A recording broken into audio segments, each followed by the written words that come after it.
In this video, we'll be taking a look at the Textron Beechcraft G58.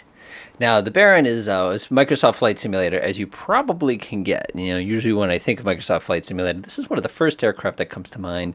This is kind of your go-to, I need an instrument plane in order to, kind of learn how to fly sort of a thing.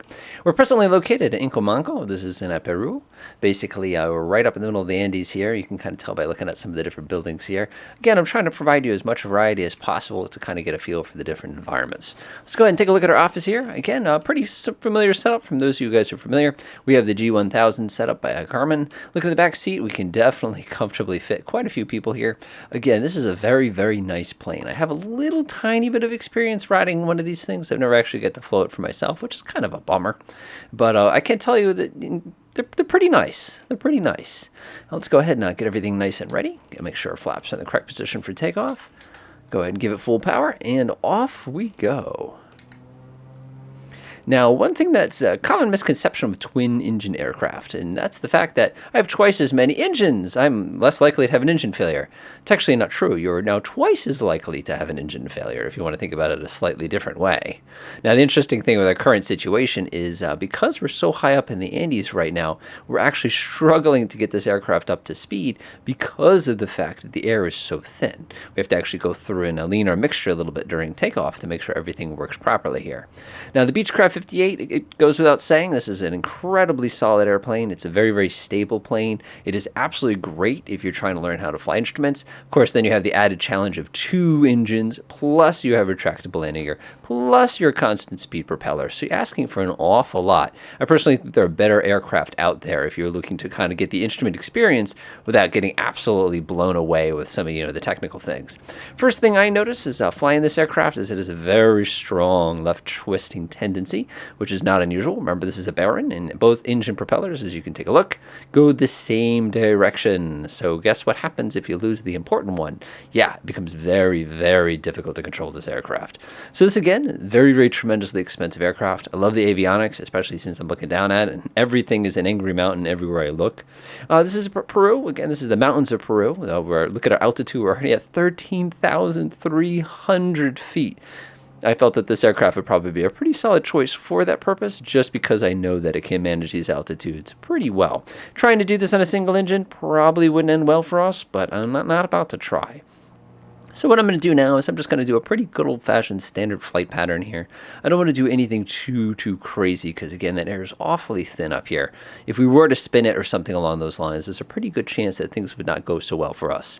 One thing I'm already absolutely loving is the fact that in my G1000 display, I can already see that I'm on my left downwind.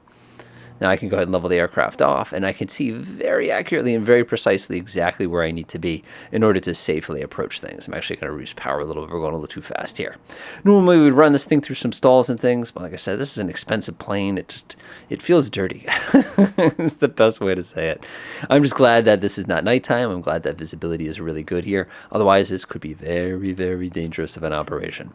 Let's go ahead and take a look at my window there. Of course, like I said, because you've got the display right there, I can see when I need to drop my gear and start slowing down. One thing's for sure, I gotta start slowing down anyway.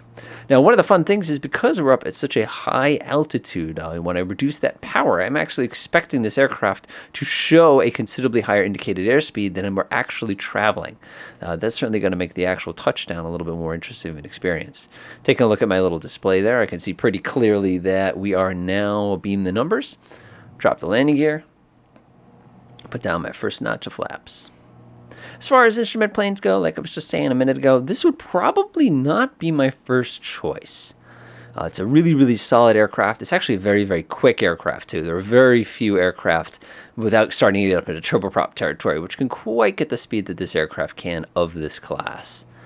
Let me go ahead and level myself out a little bit. I need to concentrate on what I'm doing here. I love the fact, let's go ahead and pull left base now. Give myself just a teeny bit of rudder. You never really have to work the rudder too hard on this aircraft.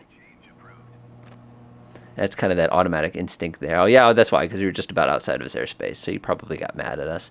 I'm sorry. Got to start losing some speed here. Now, like I was saying a minute ago, this is twin-engine airplane, which means we have twice the probability of losing an engine.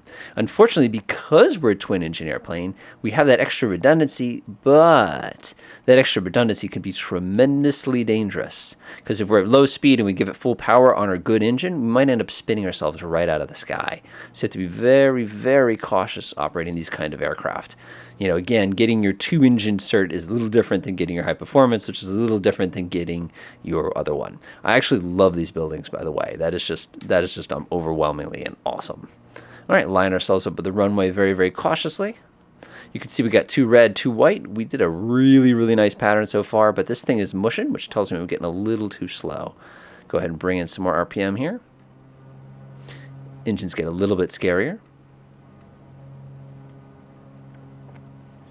I'm going to need more than this. This is actually pretty typical of the Baron, is that when you do come in for an approach, when you drop that extra notch of flaps, the aircraft just does not want to go anymore. I'm actually at full throttle and I'm still losing speed. Quick solution to that, of course, is to bring up that other notch of flaps. That means our approach speed is going to be a little bit higher than I'd like it to be, but it's much, much, much safer. Again, this is a consequence of operating at these higher altitudes. Go ahead and reduce my throttle again there. I don't need to do anything too crazy here. Slow down. This is not the usual touchdown point, but I'm okay with that. We got to be real cautious here because that air is very thin. Power out. Got to play keep away with the ground for a little while here. Man, this thing does not want to touch down. There we go. Beautiful. Okay, we are down. Lower that nose wheel. Hit the brakes, and we are safe.